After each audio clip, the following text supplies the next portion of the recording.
Hemoglobin dissociation curve is a graph that shows the amount of oxygen that the hemoglobin carries at different oxygen pressure. So meaning that it shows the degree of hemoglobin saturation by determining the partial pressure of oxygen which varies at different organs throughout the body. Okay, so this graph shows the pressure of oxygen, okay, and the degree of hemoglobin saturation. So when these are graph, this data are graph, they will produce the oxygen hemoglobin dissociation curve.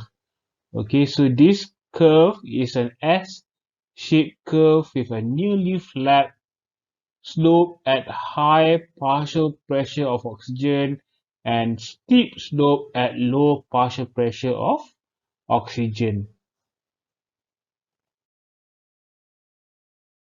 So this is the graph you see here, okay, almost flat slope on the top part of the graph. Okay, so the y-axis indicates oxygen saturation of hemoglobin in percentage. Okay, and the x-axis indicates the pressure of oxygen or the partial pressure of oxygen, okay, in millimeter mercury. So this is 100 millimeter mercury. Okay, so in the lungs, the partial pressure of oxygen is approximately 100 millimeter mercury. So this one, the lungs, which is about 100 millimeter mercury. So at this partial pressure, when we plot the line, okay, we have the hemoglobin at about 98% saturated. So here, so this is the hemoglobin oxygen saturation at 100% or 100 millimeter mercury, which is about 98%. So in the tissues of other organ at rest, a typical partial pressure of oxygen is about 40 millimeter mercury. So this is the pressure of oxygen at rest, at tissue at rest, which is about 40 millimeter mercury. So when we plot this graph, okay, so the hemoglobin has a lower affinity for oxygen. Therefore, they release some, but not all of the oxygen to the tissue. Basically, this differences is the oxygen that went to the tissues at rest. So this is the amount of oxygen that is released to the tissue at rest. So about, you see here, which is about 75%. So about 23% of oxygen goes to the tissues compared to when tissues during exercise, which is about, you see here, about 16 millimeter mercury. So more, so the affinity of oxygen is about 18%. So the higher the activity of the cells or the tissues, the lower is the partial pressure, and therefore the lower is the affinity for oxygen. Therefore, more oxygen can be released to the cell. So this is one at rest. So this is indicate at rest.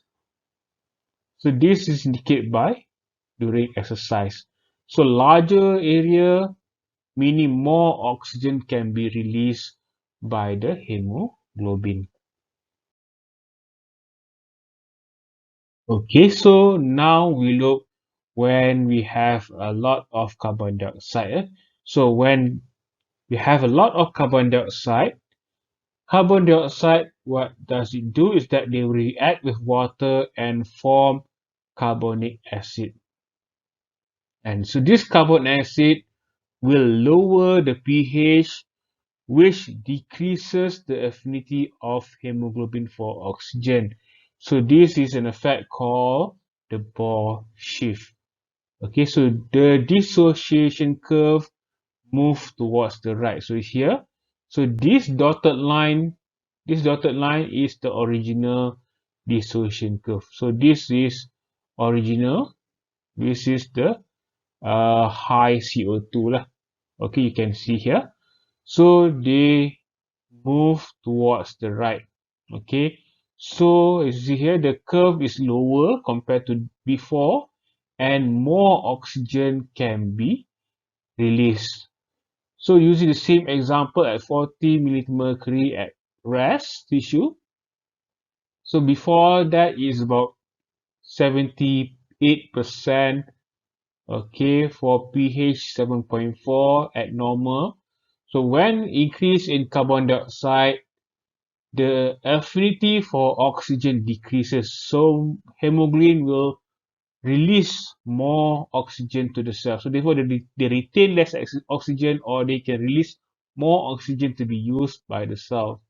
So one of these examples is when, especially when we are breathing, especially when this COVID-19 pandemic, when we breathe, when we wear a mask, okay, the carbon dioxide level inside the mask is higher, so we are breathing more carbon dioxide than normal.